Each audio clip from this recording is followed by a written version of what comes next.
Welcome to Meditation and Aliens with Doro and Matt, a webcast that explores everything we currently know about the truth about aliens, human history, reality, consciousness, and the role meditation can do to help us understand all these things, and how we might all work together to build the best world possible for all beings, human or non-human alike.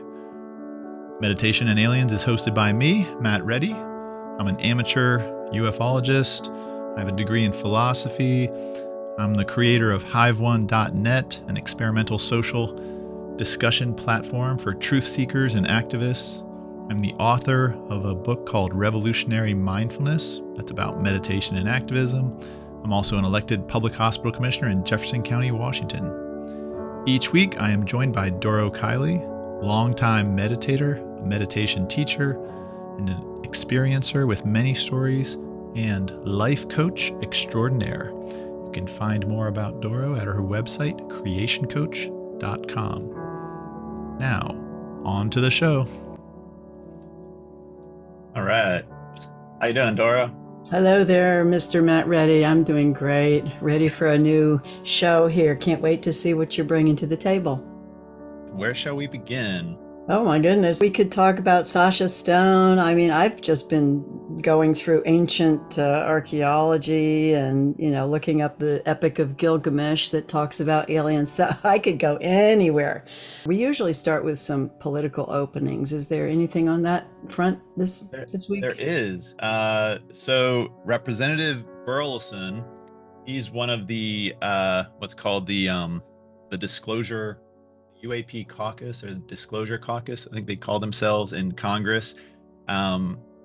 He's one of the guys that's been standing up there with Tim Burchett and Moskowitz and Luna and Gates when they've been pushing for more disclosure about this.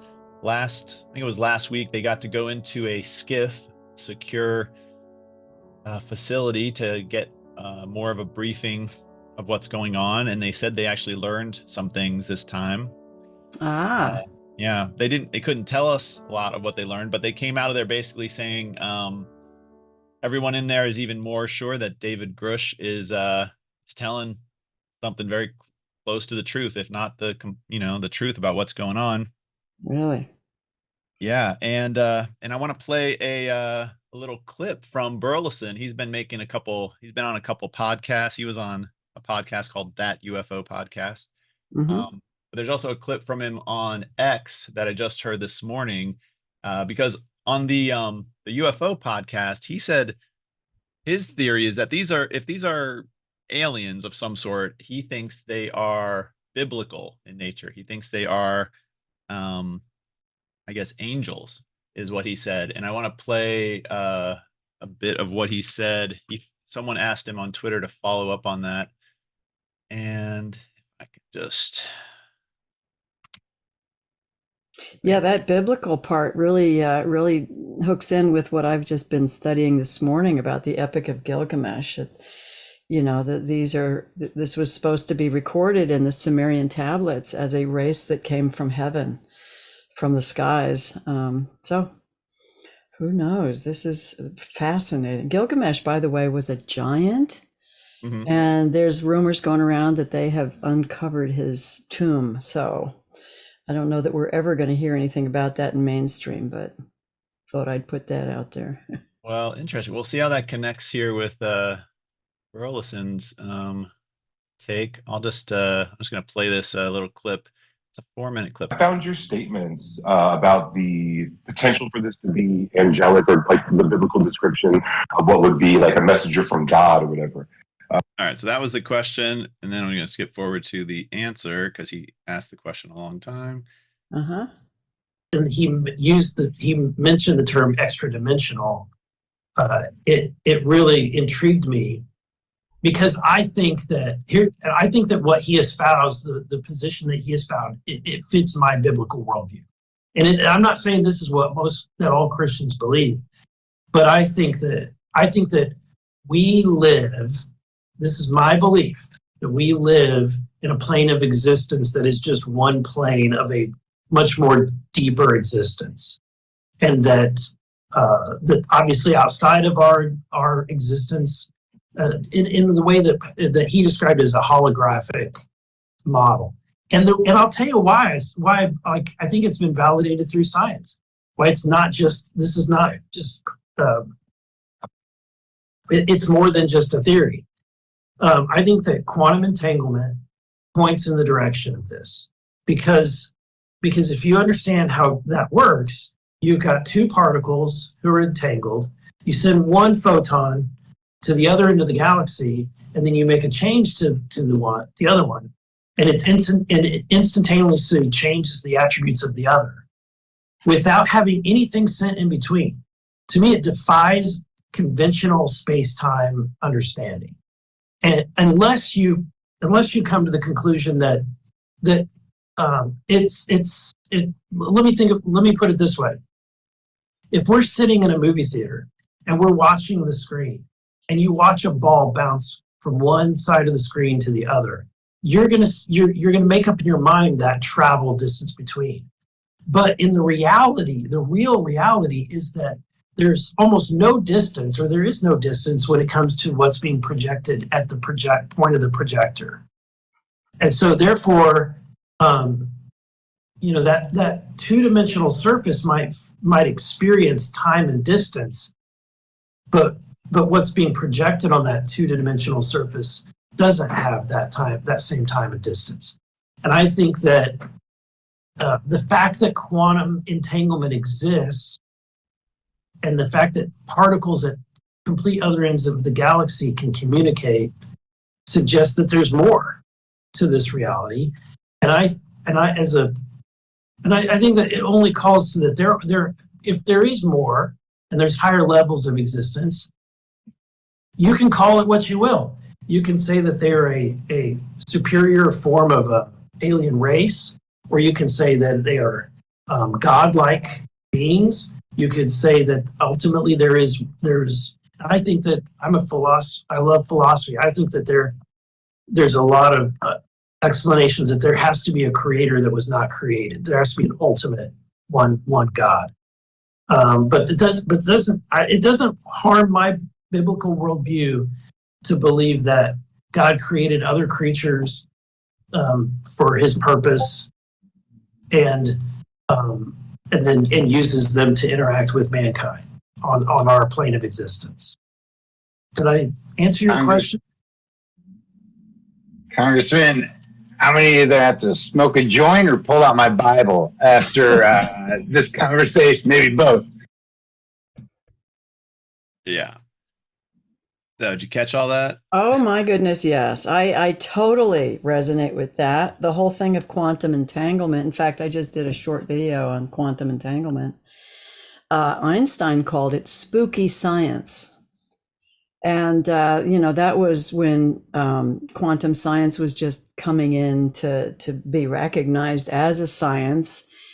And Einstein really struggled with it. He could not deal with that. He didn't like quantum science because he called it spooky. And it's specifically because of that quantum entanglement, where you take a particle.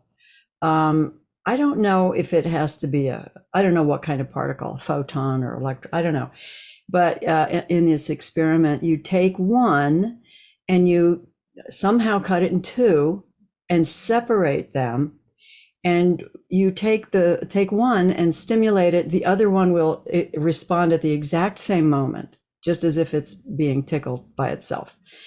And then you can separate them as far apart, maybe worlds apart, and what he's saying is possibly worlds, galaxies, universes apart, and that there is still this resonant frequency that communicates. So yeah, I was just looking into that. That's great. Yeah. Yeah, and it's wild that this is a congressman talking about, the quantum mechanics and this other level of existence, which he sees biblical and as angels. And do you want to hear another interesting clip?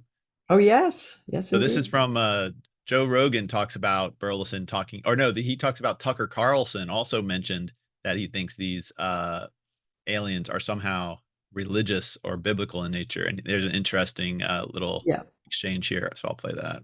Yeah. I don't know. Let's see. We'll start with, go to him playing the clip of Tucker Carlson here from another podcast. Listen to what Tucker says. It's my personal belief, based on a fair amount of evidence, that they're not aliens. They've always been here, and I do think it's spiritual. That's my view. So, and again, it's not provable, but based on the evidence, I think. I'm with you. Absolutely. I think if the U.S. government has in fact had direct contact with these beings, whatever they are, I've already told you what I think they are, and has entered into some sort of agreement with them, which is the claim of informed people, I would say. Whether they're right or wrong, I can't say conclusively. But if that is true, I mean, it's a very, very, very heavy thing. Yeah, a lot of people say interdimensional beings. Right, I want to ask, are angels and demons, or how would you describe these beings? You know, these are, again, I'm getting into the realm of conjecture, so I just want to say that flat out. Entity? But one thing I know for a dead certain fact, having seen it, is that there is good and evil, that we're being acted upon at all times. And I think every person can feel that in himself. I mean, there are moments when you are moved to do things that are much better than you actually are, and that are also more evil and destructive than you actually are. You are subject to forces from outside yourself. That is absolutely true. Now, we can argue about what they are, but every person in the room, if he's reflective, will tell you, yes, I know what you're talking about.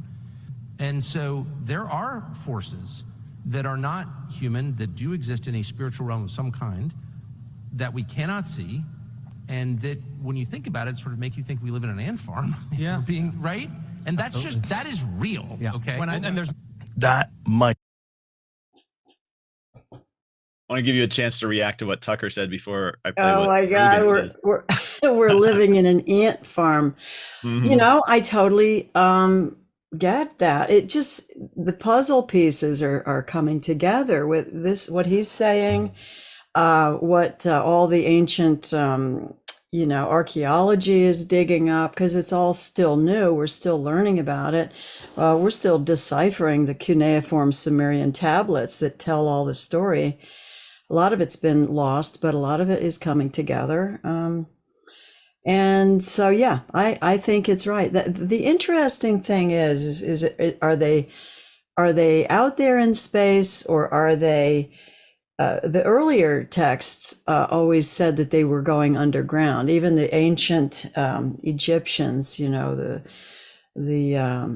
Thoth and all the big gods, when they passed, they would go into what they called the underground, and then suddenly it became outer space. So who knows, the inner and the outer, I think we can't tell, because we are limited by our senses. We can't, we are limited by our eyes and our sounding, our hearing. So we don't know what they're talking about when it's down under or out there somewhere. It could be it's all just happening right here. So what's your take on it? Well, just about let's talk about where they are. Yeah. Because it fascinates me. If you look at what all of the sort of government sanctioned disclosure experts like Brian Graves, David Fravor, and David Grush, Rear Admiral Gallaudet, Christopher Mellon, the only thing they will say is that these non-human intelligence things are real. The government has some technology they're hiding. And I mean, that's basically, and they'll say, and Grush will say the Vatican is involved. Those are like the three things that they will say. Everything else they will just not touch. They won't touch any more details. Daniel Sheehan will talk about different species. He'll talk about grays, reptilians, insectoid, or mantis. But you know what? None of them will talk about, where do these NHI live? Where are they? Right. They will not. And the only thing they will say, which I think is a head fake, is interdimensional, because that way no one is scared about where they live and don't suspect.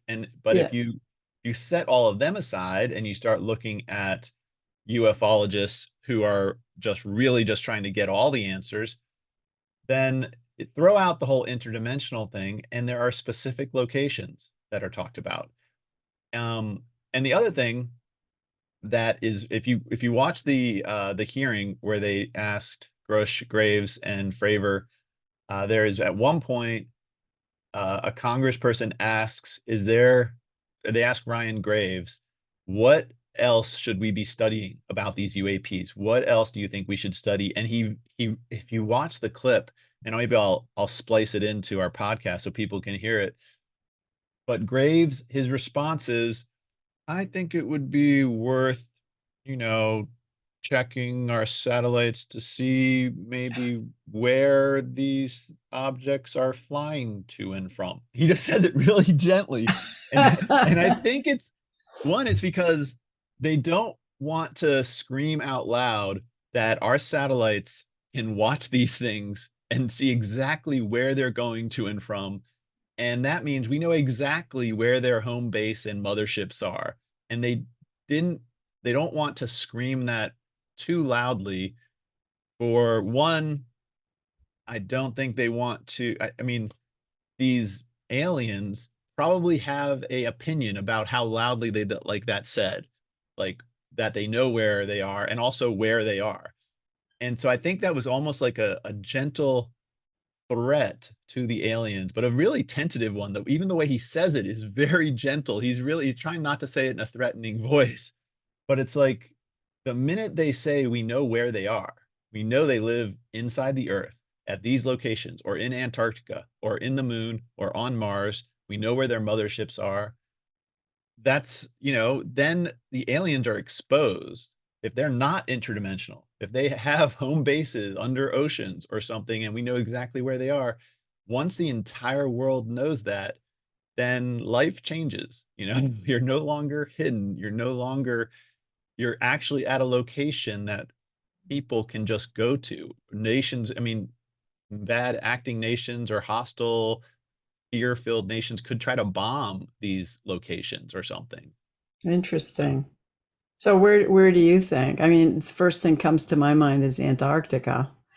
I think something is going on in Antarctica. Absolutely. If you look at the treaty map of Antarctica, the way there's like 12 or 20 different countries that all have a pinpoint interest in this very central point in Antarctica. I think that location is probably the entrance or location of an alien city or an entrance to an underground alien city, and or some technology or some ancient alien technology that is so enormously powerful that all these countries had to swear to never put military in Antarctica, never. I mean, that's one of the big things about Antarctica is they've sworn to never blow up a nuclear bomb there. And you're not allowed to do any nuclear testing there. I Oh, think good. Antarctica is definitely one of the places. Yeah. And actually, I think S4, Bill Cooper said that S4, which is by Area 51, was a human alien joint base. It was one of the human alien joint bases that they built in the US. And gosh, who was it? I saw there is a clip I don't have it ready, but Richard Dolan, another really great ufologist, someone released an old clip that he did with a guy that was on his deathbed talking about who was it? I think it was Eisenhower. It was Eisenhower sent a threat to Area 51 and S4 saying if they did not I don't know if it was negotiate or start talking to him about what they have, he was going to invade S4 in Area 51. Like Oh, I Eisenhower didn't was know that. talking. Yeah, he was talking about S4 as like literally a place that the president did not have control over. So like a foreign nation of like, I don't know, maybe the secret keepers and the aliens have almost like a reservation within the US. So I'm Isn't this suspicious. something? Yeah. So what do you think where do you think it's all happening? Do you think it's all happening in Antarctica? Do you think other places around the world? Well, I also think inside the earth. Yeah. I think there's like these there's scientific studies of the density of the earth, and you see these big blobs of different density areas inside the Earth. I mean, enormous continent-sized blobs under certain continents, and it's like those could literally be where the cities are. We may actually know exactly where the cities of underground ancient species are living. And then there's quite, I'm hearing these stories of things on Mars, and actually that video you had me watch, the Sasha. Oh yeah. I was thinking we play a clip from that. The woman who claims to be speaking for the Galactic Federation, and she talks about beings working on Mars right now. I mean, it'd be worth playing that just to sort of give context that there is this view, these people that claim to be communicating with the Galactic Federation, that claim to understand the relationship of the Draco reptilians and the Greys. You want me to play that? Absolutely. Okay. Well, actually, before, why don't we jump to? I'll come back to the Joe Rogan thing. I wanted to play because Rogan says some interesting things after the Tucker clip. Let me see. Which order should we do this? Why don't we do this Rogan thing first? Yeah, let's finish Rogan if you can hold on to that other one. Let's finish this one up. Yeah. Okay. Might be what's going on here. Well, those are some patient freaking alien angels, because they waited around 10,000 years from discovering a wheel and domesticating the first plant to electricity. Well, if you have artificial intelligence, and if you have a life form that's 1 million years more advanced than us, it's non-biological at that point, you have all the time in the world. And if you're what is time at that? You start bending time. And one of the primary theories about how life got started on Earth is panspermia, which is that amino acids and these various building blocks of life come in asteroids, and they slam into the Earth. And that somehow or another, over the course of millions and millions of years of chemical interactions, of billions of years, you have life, single cell, complex life, and then that life advances to the point where it creates a new version of life. And if that is just how it works everywhere, we say, oh my God, that takes so much time. But does it? Because think about how much time it takes to make a planet.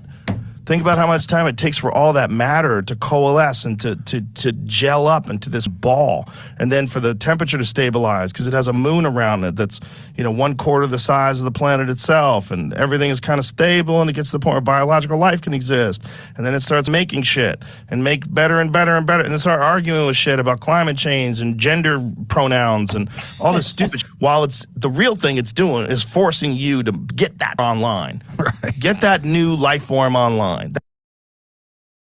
Interesting. Yeah, that's pretty. So you're saying, boy, that's a freaky argument, because that's one of the weirdest arguments about the UFO thing, is that we are essentially containers of souls, and that what this planet is for these beings is they mine souls here, and that they develop souls here, and that all of our motivations for existing and all of our ego and all of our ambition is really just a way to carry that soul as a vessel, and that they then harvest. Well, I don't know. I don't understand what the argument is. Like, that what sounds they like getting that out sounds of like it? what should have been the sequel to Matrix instead of what was. Right. That or would have been a better version. That's how artificial intelligence is created. That's how life is created. Much how like a bee creates a bee colony, they create a bee hive. Inside the hive, the queen lays the larva. Everyone knows how to do it, and they all do it that way. Maybe the soul being in this biological vehicle and given this intelligence and this desire to achieve and to pursue technological innovations and all these different things that human beings do, allows them to get to the point where we're at right now, where they create artificial intelligence. And what these UAPs and UFOs that are appearing in greater numbers and being reported by all these fighter jet pilots and all this, maybe what they're doing is they're witnessing the farmers who are coming by to watch their creation give birth to this thing. Okay, so there are a couple threads he hit on there. Yeah. Yeah. What is your reaction? It's very interesting.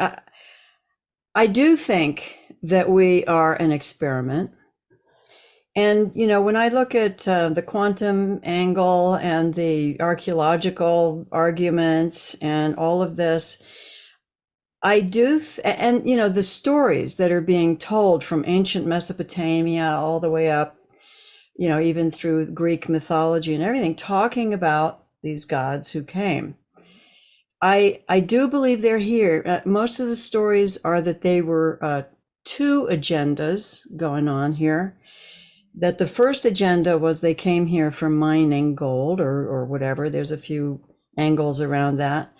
And the other agenda, and that gets to Rogan's thing about we're being mined. I think not only are we being used for mining the minerals of the planet, but, we're also being mined potentially by some pretty dark forces that are taking other things from us, perhaps even out of our bodies, sort of, I don't know. That's a dark rabbit hole.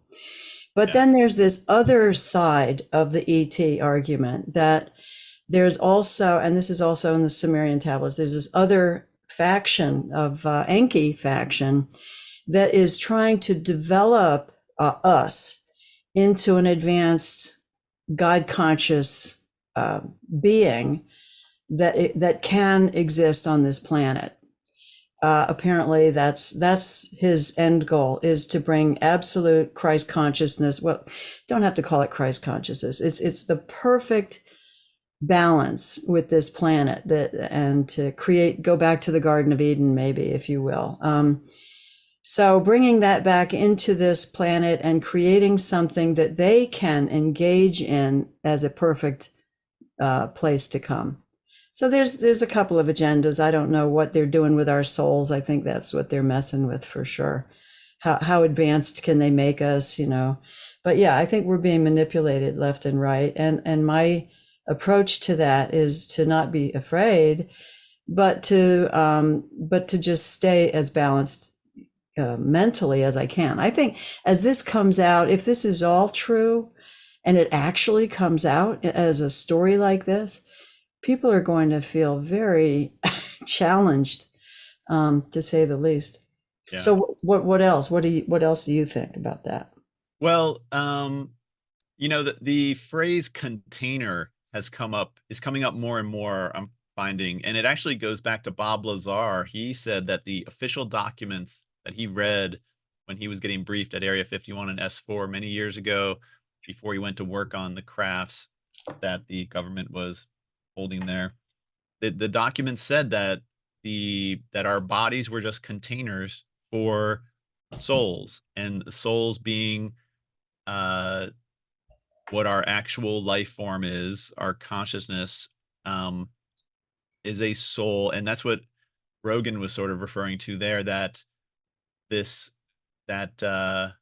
and he sort of speculated beyond that, like what is going on. Like he was saying, maybe the whole purpose of these bodies is like we're a soul, like an ant farm for souls with some agenda. He thinks maybe the agenda is to create super artificial intelligence. Maybe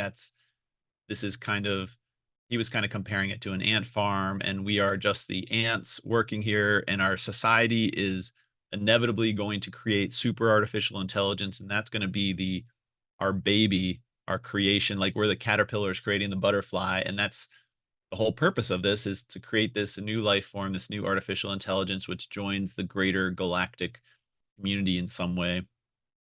And but that's, that besides that theory, if we just stop at the point of we are containers for souls, that seems to fit very well with I have another clip actually relates to this. This is where didn't really have these, but there's a neurosurgeon who has a theory about consciousness and souls, basically. Yeah, it's this guy. And he talks about how he again talks about quantum mechanics. But I don't know. Should I go ahead and play that? Do you want to hear another one? Yeah, and then we'll go back to Sasha Stone. Let's hear this one first. Yeah. All right, let me see. This was on Larry King. This might have been a while ago. It turns out there is a scientific revolution going on now about the mind-brain discussion, the relationship between the two, that is extraordinary. And I think it's going to lead to a complete shift in our worldview that is unprecedented. And this living in a mindful universe is really about that scientific revolution. Are you discounting whether the brain controls consciousness? No, I think what we would say is the brain is a reducing valve or filter that allows primordial consciousness in. That is, the brain is not the creator of it.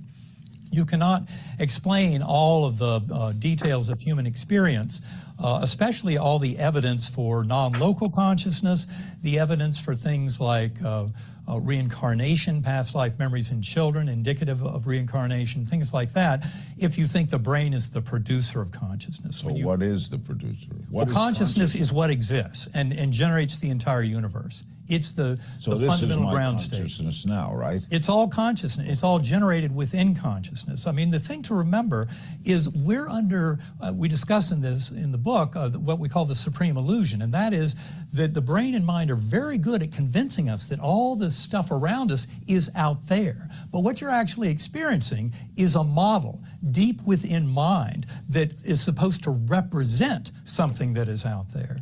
But I think that's where it's important to point out the mystery of quantum physics, because the experiments in quantum physics keep showing us in no uncertain terms that consciousness is fundamental, that the conscious observer and our free will has everything to do with determining outcomes. It's not determined by mechanistic chemical reactions and the laws of physics and chemistry applied to the brain. Doesn't it almost destroy everything you learned? Absolutely not. In fact, it opens the door to a far broader understanding. Because what we're saying is the brain is simply a reducing valve that allows certain conscious states to exist. And this is where, from the quantum physical standpoint, it's really getting at what's known as the observer. That is the deep mystery, is the awareness of existence. And what I would submit is that we're conscious in spite of our brain. And so, in fact, the big surprise and kind of the practical lesson for human beings is that when your physical brain and body die, your conscious awareness actually expands tremendously. Wow. Yeah. Wow. What was his name? I got to look him up. Let's see, neurosurgeon Dr. Ean Alexander.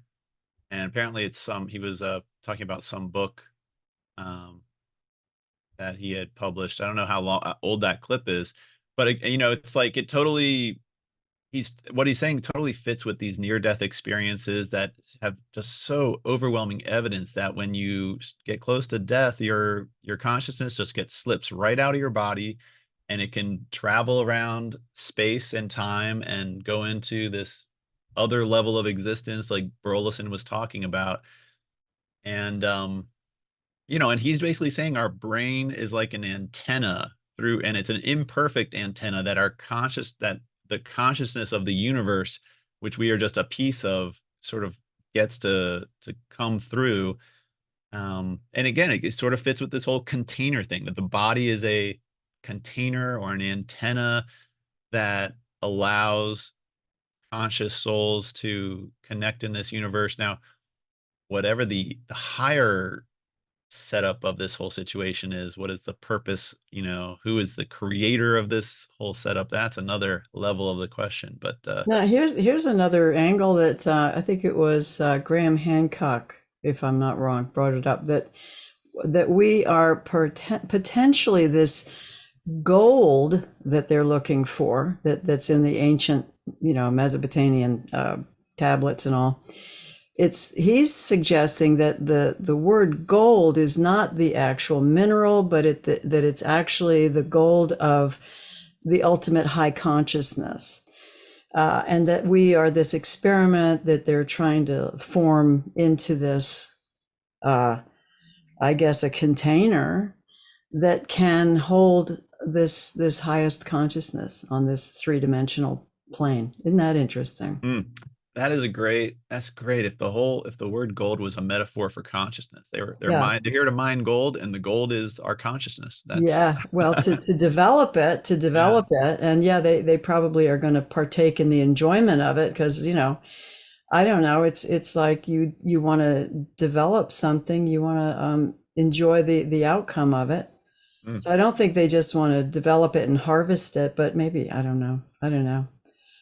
Because everybody's got to go inward and find that answer for themselves. Interesting. Well, I have a whole nother thread I've been researching about the gold thing. Just like if we assume it was true that oh, this was my theory before we play this the Galactic Federation clip. What if we assume that in ancient Sumerian legend that the Anunnaki were here to get gold and they used humans to mine gold?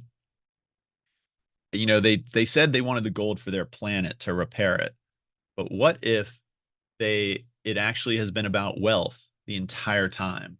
What if they knew, because our civilization was not the first on Earth. There was Atlantis and Lemuria and these other ones. And in those civilizations, what if gold always was the form of wealth? It was always used as a form of wealth on Earth. So when the Anunnaki in this epic that started, 6,000 years ago, and they came and they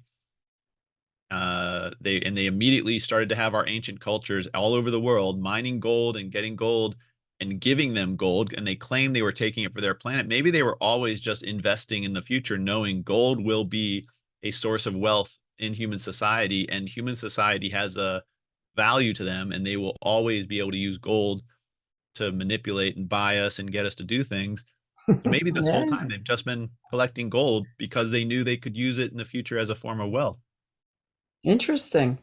Yeah. You know, the story of them, it goes back, we're talking, I think the Sumerian tablets, these cuneiform tablets, are talking about, half a billion years ago. No, 500,000 years ago. Is that right?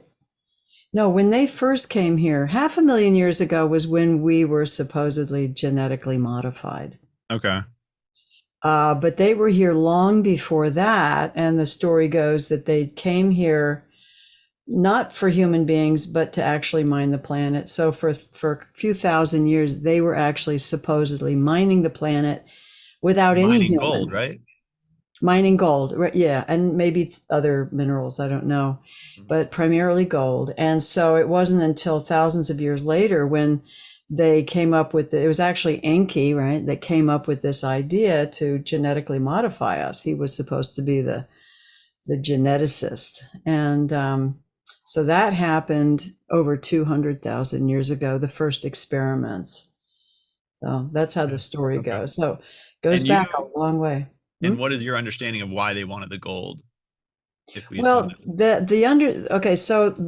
their planet, which is supposed to be Nibiru, or otherwise known as Planet X, it comes in and out of our solar system every few thousand years because it's on this elliptical or orbital path. Yeah.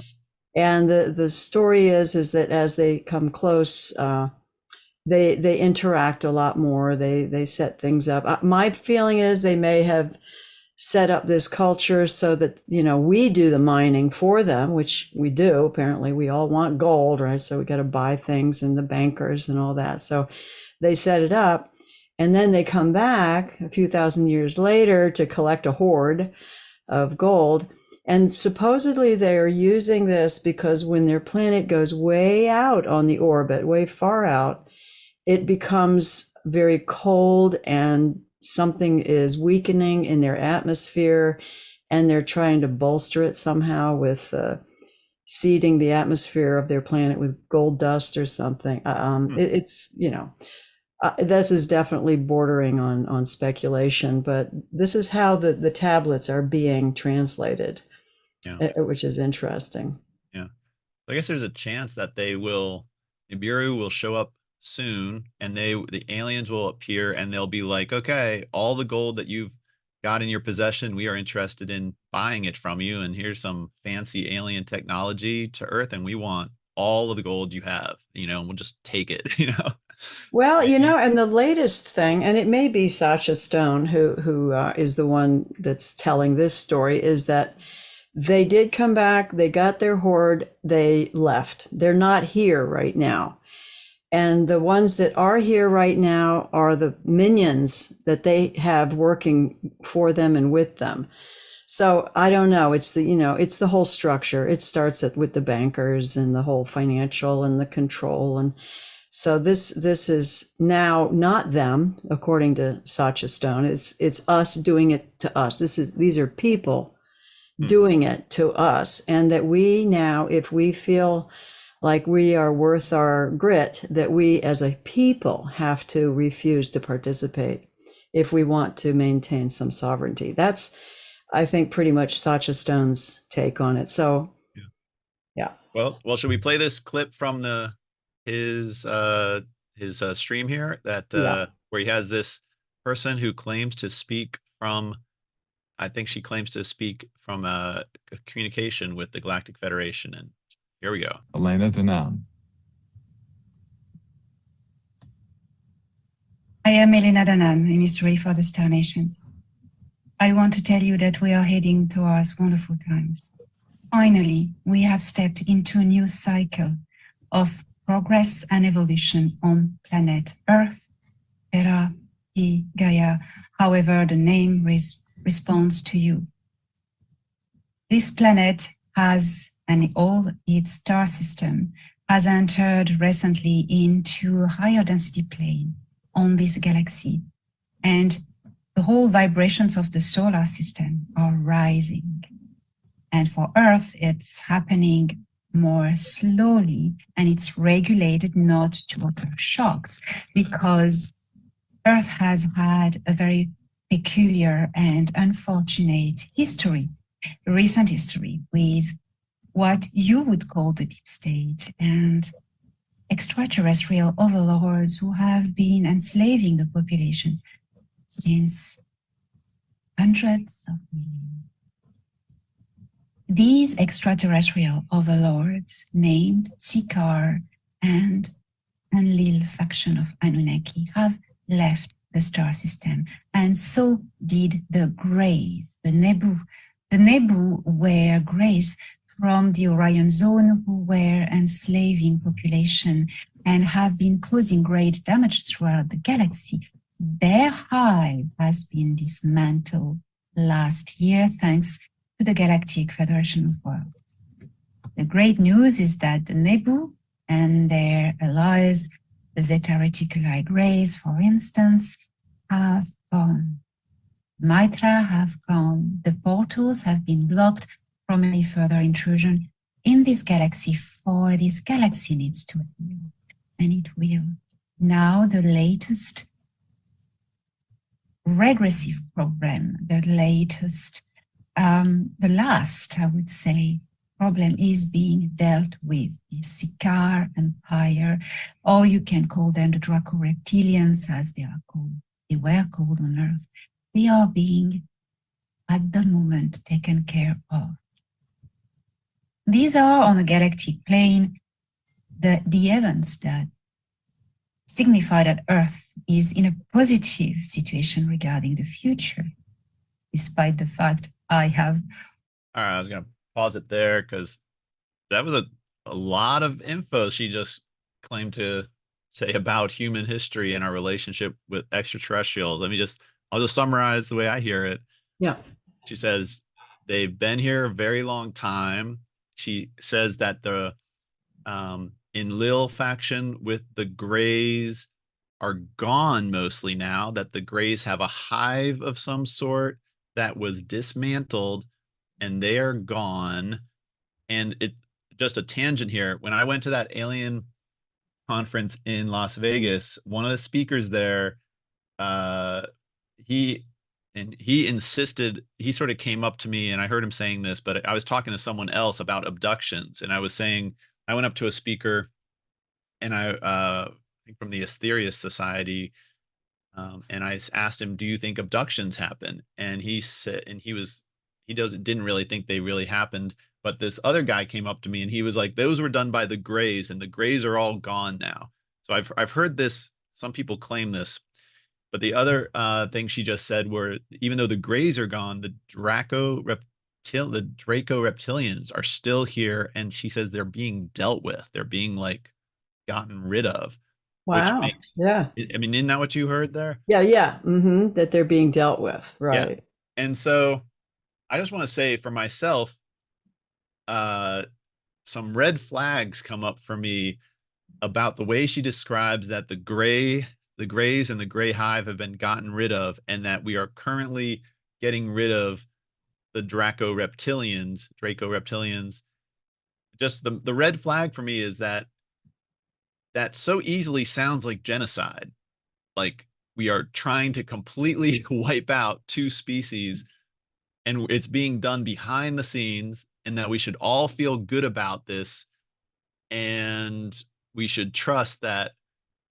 I mean, just this like story that the Draco reptilians are all evil and all need to be wiped out, and we should all feel good about this. That, it to me, is a massive red flag, you know, to just say an entire species. Just like, I mean, throughout history, anytime any government has said an entire country of people was evil and needed to be wiped out, it's always been a super exaggeration, genocide, and it's been blaming an entire group for the actions of the people in power. So anyways, those are some of my thoughts from hearing Well, that's this. interesting. Yeah. I didn't pick up that it was a violent dealing with, but you're possibly absolutely right. I What mean, else could it be if it's not violence? huh? What else could it be if it's not a violent getting rid of the Draco reptilians? Uh Redirecting them, or I don't know. I'm an optimist. I'm a pacifist. I hope this is not a big violent massacre Holocaust thing. Well, I mean, it gave me this crazy idea for if we do a guided meditation today. I mean, this is just an idea, but if it's true that the Draco reptilian, let's assume this is a real group, a real species of alien, and I have no problem saying there's a good chance the leaders of this group might be malicious. They might be like Nazis. They might be, who knows? They could be, but it doesn't mean, just like Germany, when the Nazis and Hitler were in charge, it doesn't mean all Germans are evil, and it just means evil groups get into power sometimes. Yeah. Anyways, if like you know, in addition, I would like to my hope is that even if there are some bad aliens, that there surely are good aliens too. And I would like, we could reach out through our meditation, our telepathic attempts in meditation, to the good enlightened members of the Draco reptilian, species, and invite them to one, not, well, I don't know, to be open diplomatic relations with humanity, or something like that. Yeah. Okay. So anything else then, or do you want to move on to do a little meditation now? Okay. This is one. I might as well. There's one last crazy. I'll just show this picture. Let's see. I have to share my screen differently for you to see the picture I have on here. This is a completely different. Well, actually, it's related. It's an interesting sort of tangent. Where's my share? Share this. Okay. You seeing my screen here? Yeah. So Prince Harry met with Melania Trump back when he was still participating in the royal family.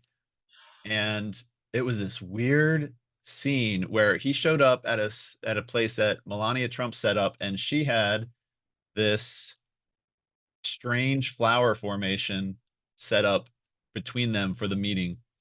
Huh. And so he gets there, he sits down with her, and there's this strange, do you see anything weird with this flower? It looks like it's got to be a symbol. What is it? Well, people are saying it's a Q. Oh, it could be, yeah. Yeah. So, and that, the Trump family in the right wing is associated with QAnon, and the QAnon and the Q theory. If you ask ChatGPT what it is, the Q theory, let's see, I have a thread here. Let's see, British royal family, Draco reptilian theories. Yeah, I asked ChatGPT about Q, and ChatGPT says QAnon is a far-reaching and baseless conspiracy theory that emerged, blah blah blah blah blah, and let's see, deep allegations of oh, I swear it said something about reptilian. Okay. Well, it says that. Okay. I thought it would like the Q actually specifically mentioned reptilians, but I asked first ChatGPT about the Draco reptilian theory, and it said the Draco reptilian theory is part a set of fringe beliefs and conspiracy theories that posits a race of reptilian beings called the Draco or reptilians have significant influence over human affairs. Believers in these theories claim that these beings possess shape-shifting abilities, allowing them to maintain human appearance and hold positions of power in governments, financial institutions, and other influential organizations to manipulate global events. And this intermingles often with other conspiracy theories about the Illuminati, New World Order, extraterrestrial involvement in government.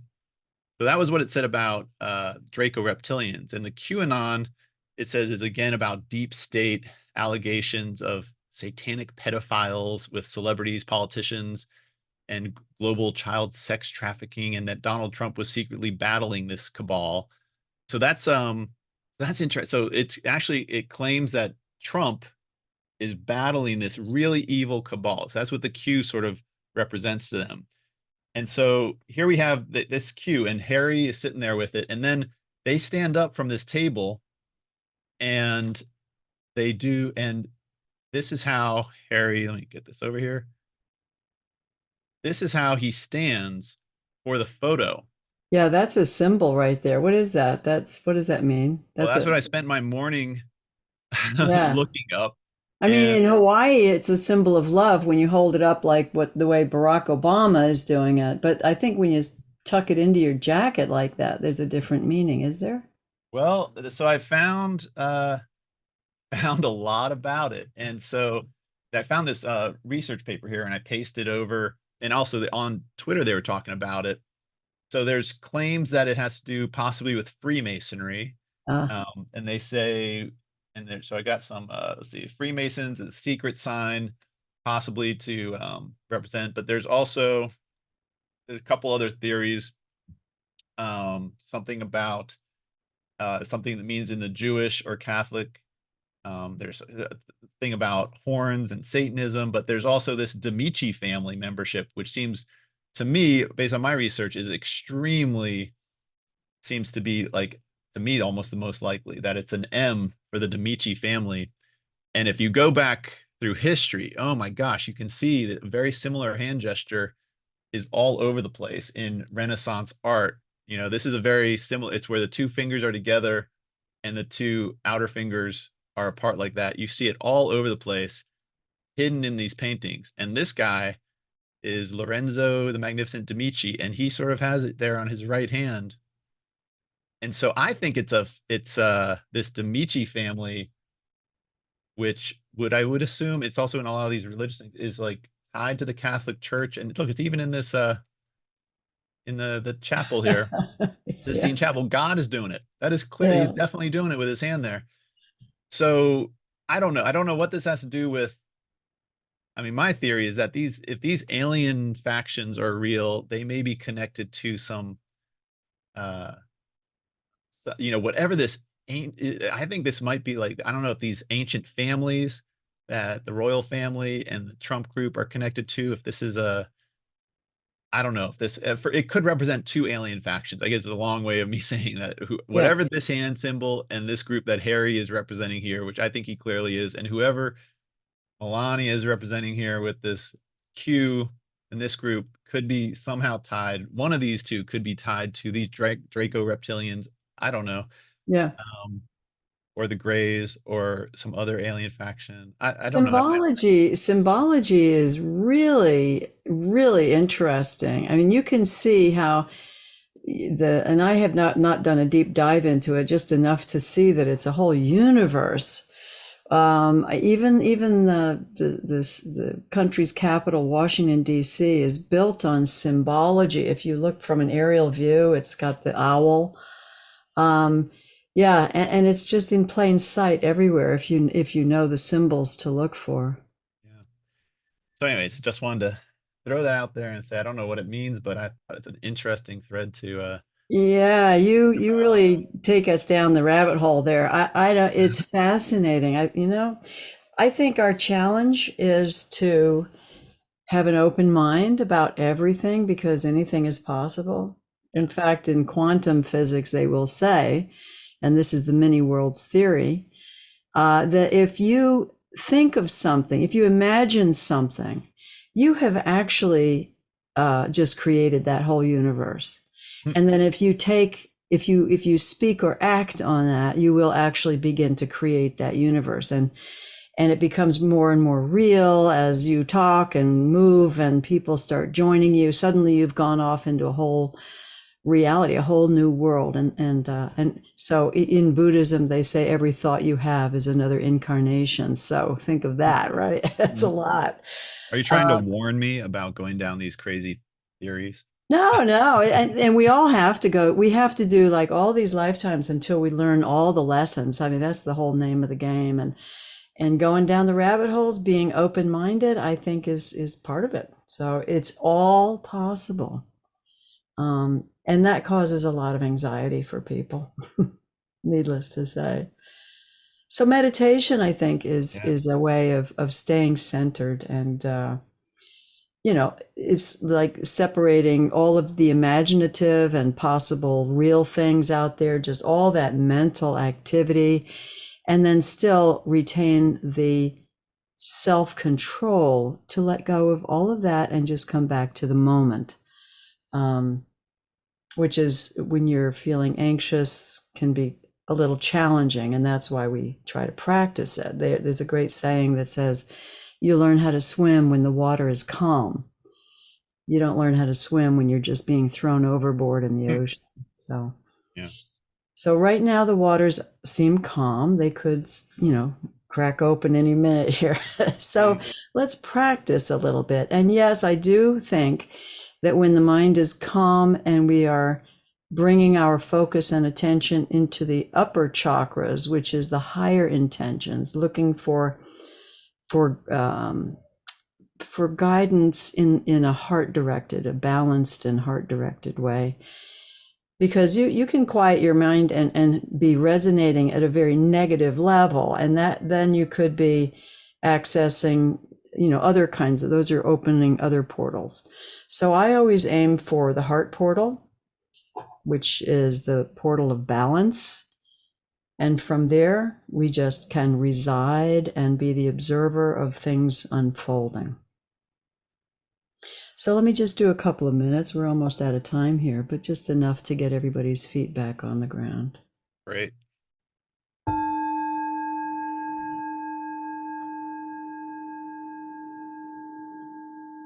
So we'll start with just a deep breath, just a real nice breath, and feel it coming all the way in. Feel the whole torso expand, and then releasing it and just relax. Let all that go. Let all of it go. Feet on the floor, your butt in the chair, wherever you are. Maybe your hands are in your lap. Just tuning into what's right here, right now. This is the only thing that's real right now. Breathing in and breathing out. Sounds might come and pass through and leave, just picking up on the vibration of the eardrum. We don't even have to name the sounds, just feel the vibration on the eardrum and let it pass.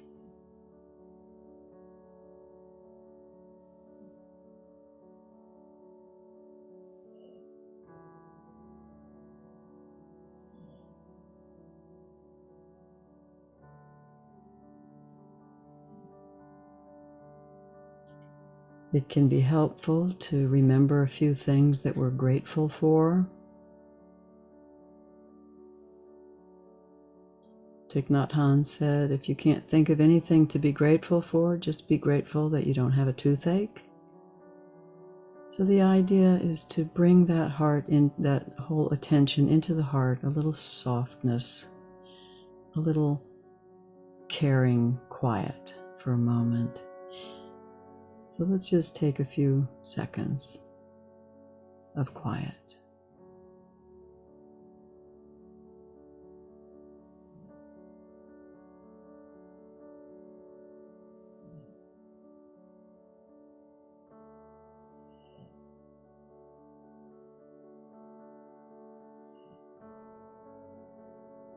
And it's from this place that we sometimes can receive guidance. Not in the form of a vocal instruction, but sort of just a great understanding. Suddenly there's this insight. I think the Tibetans call this insight meditation. And insight is like suddenly remembering something. It's like, oh yes, oh, aha. It's an aha moment.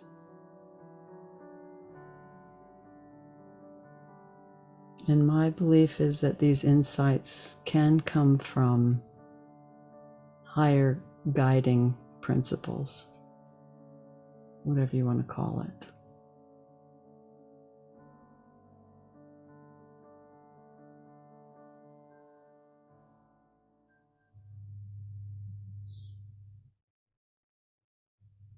May we all be free.